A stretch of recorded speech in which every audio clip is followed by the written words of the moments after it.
Da li ste ikada razmišljali o tome šta se dogodi kada se ljudska patnja, nepravda i politička spletkarenja ukrste sa silom koja prevazilazi sve prirodne zakone?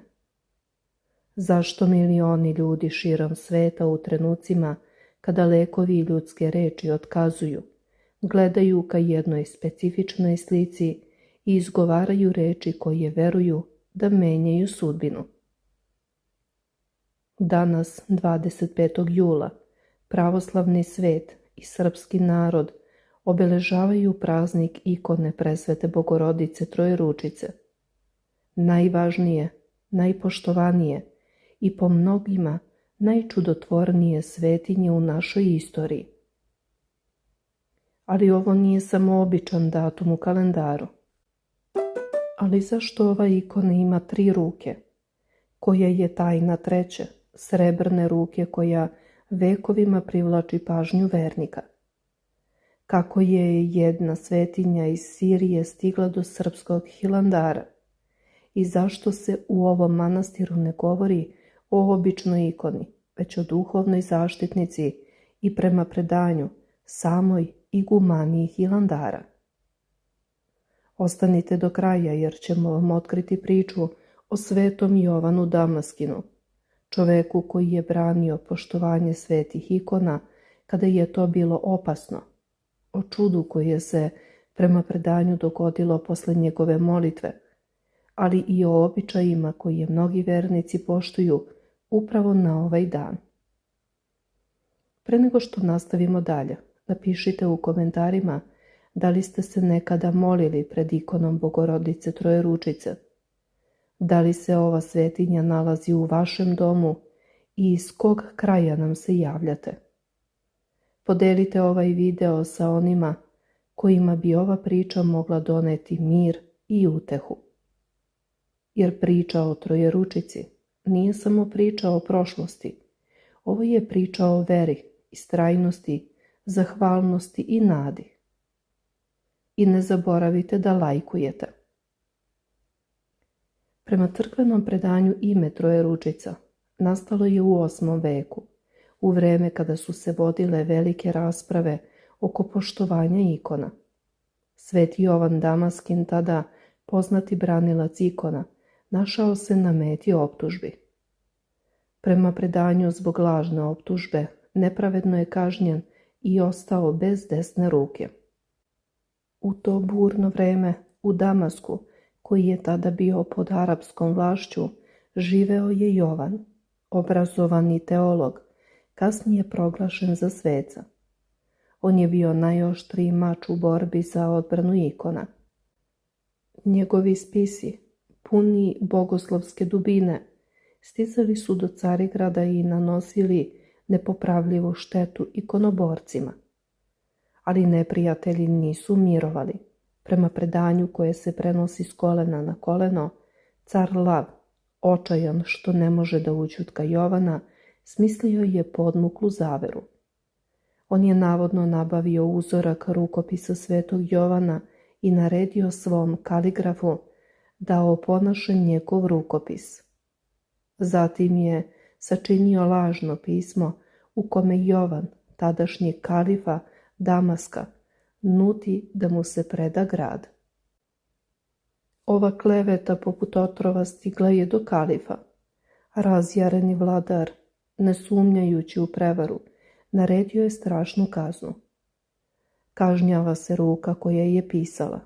Desna ruka svetog Jovana javno je odsečena na glavnom trgu Damaska. Zamislite tu scenu. Čovek koji je ceo život pisao o ljubavi, kome je ruka bila sredstvo za proslavljanje Boga, sada stoji osakaćen, a njegova desnica visi na trgu kao opomena svima. Međutim, ovo nije bio kraj priče. Ovo je bio trenutak početka najvećeg čuda. Te večeri sveti Jovan Damaskin, sakriven u svojoj odeji, pred ikonom Presvete Bogorodice, učinio je nemoguće. Uzevši svoju odsečenu desnicu levom rukom, priložio je uz ranu i klečeći pred ikonom, Celu noć je provodio u suzama i molitvama. Izuzetno je važno istaći detalj da je on pred ikonom Bogorodice, ali i pred samim Gospodom, dao zavet. Ako mu se ruka vrati, posvetit će ostatak života pisanju i odbrani vere, postaće monah i ceo život služiti Bogu. I tada se dogodilo ono što nadmašuje ljudsko razumevanje. Predanje kaže da je usnio u snu presvetu Bogorodicu, kako mu govori da mu je ruka isceljena. Kada se probudio, video je čudo. Ruka je bila vraćena na mesto potpuno zdrava, samo sa tankim crvenim ožiljkom koji je podsjećao na patnju, ali i na milost. Medicinski gledano, ovo je nemoguće. Vere radi, to je nesporni dokaz božanske intervencije. Iz dubine zahvalnosti, Sveti Jovan nije želeo da ovaj događaj zaboravi. Dao je da se od srebra izradi ruka, identična onoj koja je odsečena, i pričvrstio je na donji deo ikone Bogorodice. Tako je ikona dobila treću ruku i po tome je prozvana Trojeručica. Ovaj gest simbolizuje zahvalnost koja ne poznaje granice i tajni podsjetnik na to da molitva menja fizičku stvarnost. Imajte na umu, dragi gledaoci, da na ikoni pored dve naslikane ruke Bogorodice sada stoji i ta treća, srebrna, koja je zapravo ruka samog svetog Jovana, zahvalna ruka koja je ponovo stekla moć da piše. Nakon ovog neverovatnog događaja, Sveti Jovan Damaskin ispunjava svoj zavet. Napušta svet, politiku i dvor i odlazi u čuvenu lavru Svetog Save Osvećenog u Palestini. Tu postaje monah, a ikona Trojeručica postaje njegov stalni pratilac i njegova zaštitnica. Međutim, priča o ikoni se tu ne završava. Naprotiv, ona tek dobija novu dimenziju. Pre nego što je upokojen, Sveti Jovan Damaskin saznaje za proročanstvo koje je vekovima pre toga ostavio Sveti Sava Osvećeni. Tog svetitelja, čije ime nosi i naš najveći prosvetitelj, sudeći po predanju, još u 6. veku, pred smrt, izrekao je sledeće: da će u lavru doći i jedan carski sin, takođe po imenu Sava, i da će mu kao znak pred grobom pasti igumanski štap.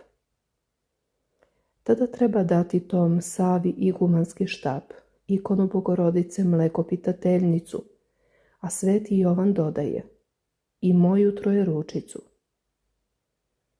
Zamislite tu neizvesnost. To proročanstvo čekalo se 5 vekova. Monasi u lavri su čuvali te relikvije, prenosili ih sa generacije na generaciju, čekajući neznanca. Kako je tek izgledalo kada se 1217. godine na vratima manastira pojavio nepoznati monah, skroman, ponizan, ali i sa svetlog duha. Ime mu je bilo Sava, a bio je sin velikog župana Stefana Nemanje, odnosno carski sin. Sveti Sava, osnivač autokefalne Srpske pravoslavne crkve, stigao je u lavru. Kada se poklonio Gospodu Svetog Save Osvećenog, igumanski štap je po proročanstvu pao sa svog mesta. Međutim, monasi su bili sumnjičavi, vratili su štap na mesto, ali sledećeg dana kada se Sava ponovo poklonio, štap je ponovo pao. I to je bio znak. Tada su mu uručili sve 3 svetinje: igumanski štap, Mlekopitateljnicu i Trojeručicu. Ovaj trostruki blagoslov poneo je Sava sa sobom na Svetu Goru i u Hilandar. Evo kako je krst putovanja započeo. Trojeručica u Hilandaru ostaje sve do 1347. godine. Tada je, kako prenose izvori, u posetu manastiru došao moćni srpski car, Stefan Dušan, uzevši ikonu kao blagoslov za svoju državu. On je odnosi u Srbiju. Tada ikona postaje deo dvora Nemanjića, čuvajući tajne i svedočeći o usponu srpske moći. Međutim, kraj 14. i početkom 15. veka doneo je tursku najezdu. Srbija se tresla pod osmanskim udarcima. Monasi Studenice, znajući da Turci dolaze, ali želeći da spasu najveću svetinju, čine očajnički i reklo bi se bezuman potez. Uzimaju ikonu Trojeručicu, stavljaju je na samar jednog teretnog magareta i puštaju ga niz put. Verujući u Božju volju, oni su prepustili sudbinu ikone u ruke životinje. Šta se dogodilo? Po predanju, magare vođeno nevidljivom rukom prošlo je čitavu Srbiju, prešlo Makedoniju i stiglo sve do Svete Gore. Nije svratilo ni u jedan drugi manastir, zaustavilo se kod Hilandara, baš blizu vrata. Monasi su istrčali, skinuli ikonu sa magarca, a ono je iscrpljeno, palo mrtvo. Na tom mestu sazidano je pokloničko mesto, a svake godine u znak sećanja, podsjećajući se na čudesni povratak igumanije. To je dakle drugi dolazak Trojeručice u Hilandar. Međutim, najveći događaj, onaj koji Trojeručicu čini jedinstvenom u čitavom pravoslavnom svetu, zbio se krajem 15. veka. U Hilandaru nastaje kriza. Iguman umire i bratstvo sastavljeno od Srba, Grka, Bugara i Rusa ne može da se dogovori oko izbora novog starešina. Svaka nacija vuče na svoju stranu. Nastaje raskol. Kako biti izabran iguman kada svako želi svog kandidata? Monasi su bili na ivici sukoba. Tada se prema predanju zbiva fenomen. Jedne večeri za vreme večernje službe sa ikone se čuje jedan glas. To je sama presveta Bogorodica objavila da će ona biti igumanija manastira. Monasi to nisu ozbiljno shvatili. Mislili su da je reč o triku ili zabuni, ali kada je sljedećeg jutra došla u crkvu, zatekli su ikonu kako stoji na igumanskom tronu. Vratili su je u oltar, zaključali crkvu da niko ne bi mogao da je premesti, ali se sutradan ponovilo isto. Ikona je opet bila na tronu. Ovo su ponovili 3 puta, sve dok nisu poslali po jednog poznatog pustinjaka za savet. Pustinjak im je saopštio da mu se javila Bogorodica sa porukom da ona postaje igumanija i da monasi ne biraju više nikoga. Od tog dana pa do danas na Svetoj gori, gde ženska noga ne sme da kroči, iguman Hilandara je ikona. Monasi tada nemaju igumana u pravom smislu te reči, već samo namesnika koji upravlja manastirom. Prilaze ikoni uzimaju blagoslov od nje, kao od živog čoveka, i to čine sa strahopoštovanjem. To je jedinstven slučaj u celokupnom pravoslavnom monaštvu. Dolazeći do sljedećeg trenutka, moramo se pozabaviti i običajima, a to vas najviše interesuje. A današnji dan, 25. jul, posvećen je najvećem čudu. Pravoslavni vernici znaju da ovaj dan, iako ne spada u grupu najvećih praznika sa crvenim slovom, nosi ogromnu duhovnu težinu. Kako se slavi Trojeručica? Prvo i osnovno, svaki dom treba da bude u znaku mira. Veruje se da na ovaj dan Bogorodica posebno bdi nad porodicama, zato se strogo savjetuje da nema svađe, psovki, teških reči ili ljutnje. Ovo je dan praštanja. Ako ste u svađi sa komšijom, rođakom ili prijateljem, ovaj dan je idealna prilika da se pomirite, jer se smatra da tada oproštene grehe Bogorodice briše svojim omoforom. Također u narodu postoji duboko ukorenjen običaj da se ne rade teški fizički poslovi.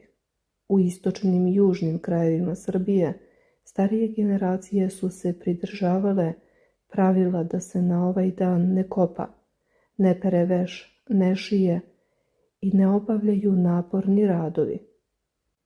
Žene se podstiču da ne pletu i ne vezu, iz poštovanja prema rukama Bogorodice i čudu vraćene ruke Svetog Jovana. Šta obavezno treba uraditi danas?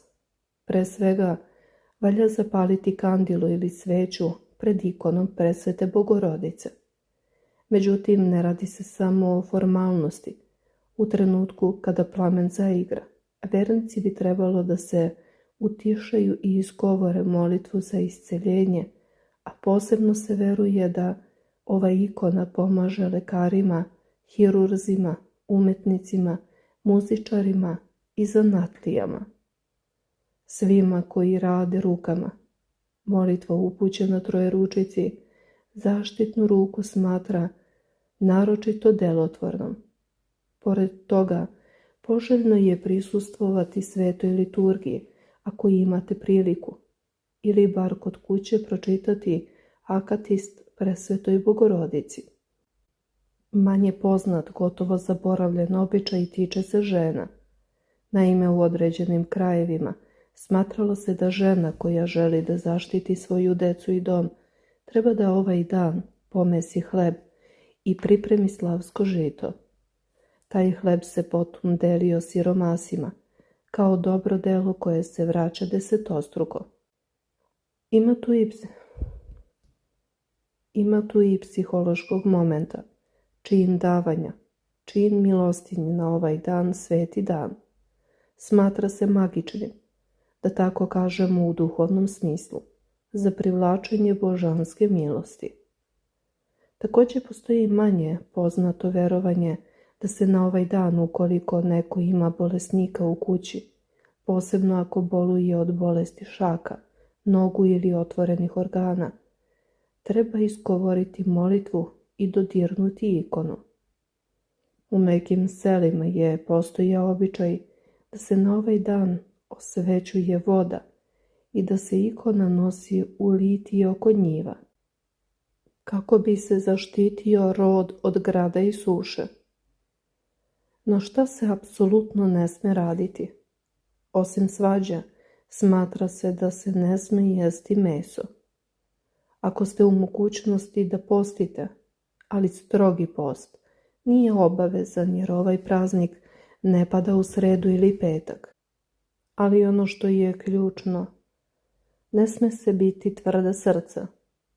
Dan bez dobrog dela, bar bez jednog pomirljivog koraka, smatra se propuštenim blagoslovom. U savremenoj istoriji Hilandar, ovaj sveti grad, čuva ikonu sa naročitom pažnjom. Zanimljivo je da podsjetimo da je tokom pandemije covida bratstvo moralo da zabrani posete slavi Trojeručici. Te godine bila je bez gostiju, sa samo nekoliko monaha, koje je predosjetilo da rana vremena kada je manastir bio skrovište u pustinji, ali to nije umanjilo duhovnu moć proslave. Također u hrišćanskoj tradiciji nijedan detalj nije slučajan.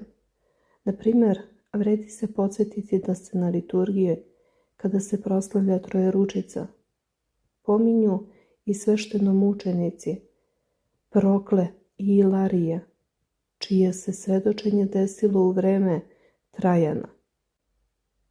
Na pitanje sudije o svom rodu odgovorio je: rod moj je Hristos. To pokazuje istu onu čvrstinu vere koju je pokazao i sveti Jovan Damaskin. Njihovi primjeri su utkani u donošenje službe, ali to mnogima izmiče. Sa stanovišta dogmatskog učenja, ikona Trojeručica zauzima posebno mesto u ikonografiji. Ona pripada tipu odigitrija, što znači putokaz, jer Bogorodica pokazuje na Hrista. ukazujući vernicima na put spasenja. Samo što ovdje taj put dobija dodatnu dimenziju, treću ruku. U teološkom smislu to simbolizuje Božju milost koja prevazilazi prirodne zakone. Ruka, oruđe rada i pisanja simbolizuje ljudsku aktivnost, a vraćanje te ruke označava da Bog obnavlja i posvećuje ljudski rad kada je on u službi vere. Što se tiče ikone, njena dimenzija je 1,11 metara visine, 91 cm širine. Ona je litijska, što znači da je oslikana sa obe strane. Na poleđini se nalazi čudotvorna ikona Svetog Nikole, što je dodatni blagoslov. Oivičena je zlatnim okvirom sa nakitom i dragim kamenjem, darovima pobožnih poklonika koji su iskusili njeno isceliteljsko dejstvo. Ako pažljivo pogledate, vidjet ćete da ta ikona ima neobičnu izražajnost. Lice Bogorodice je blago i umilno, pogled prodoran. Da li ste znali da postoji kopija Trojeručice koja se nalazi u hramu Svetog Save na Vračaru u Beogradu? Ta kopija je postavljena u proskinitar i ispred nje neposredno gori kandilo. Iako mnogi nisu svesni, samo ulje iz tog kandila, kako se prenosi, donelo je isceljenje mnogima. Međutim, tek sljedeća činjenica ostavit će vas bez teksta. 1993. godine sama ikona Trojeručica, uprkos strogim kanonskim pravilima Svete Gore koje zabranjuju iznošenje sa Svete Gore, ipak je izneta. Bila je oko 15 dana u crkvi Svetog Dimitrija u Solunu. Šta se dogodilo tokom tih 15 dana? Tom prilikom ikonu je videlo više od 1 milion vernika. Međutim, jedan događaj je posebno potresao sve prisutne.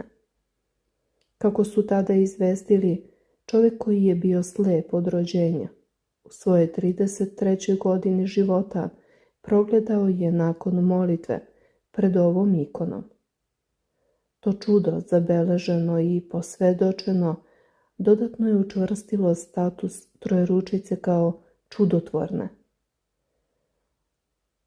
Ovaj segment istorije često se izostavlja u opštim pričama, ali on je ključan za razumevanje zašto današnji praznik ima takvu težinu. Sveti Jovan Damaskin je ostavio neizbrisiv trag u teologiji. Njegova dela, izvor znanja i tačno izloženje pravoslavne vere danas su temelj pravoslavnog veroučenja, ali za narod on je pre svega čovjek koji je doživeo čudo, citirajući njegovu molitvu koja se na današnji dan izgovara: vidimo snagu njegove duše. Šta čini ovu ikonu toliko posebnom u odnosu na stotine drugih čudotvornih ikona? Stručnjaci za religiju, istoričari kulture navodno nekoliko potencijalnih razloga navode. Prvo, to je priča o kazni i oslobođenju. Sveti Jovan je, poput mnogih, nepravedno osuđen. Njegova nevinost je dokazala na nadprirodan način. Ljudi danas kada se suočavaju sa nepravdom i svoj ikoni vide saveznika koji ne razume patnju klevetanih. Činjenica da je Bogorodica postala igumanija jedinstvena je u pravoslavlju. U monaškoj tradiciji žena ne može biti iguman muškog manastira.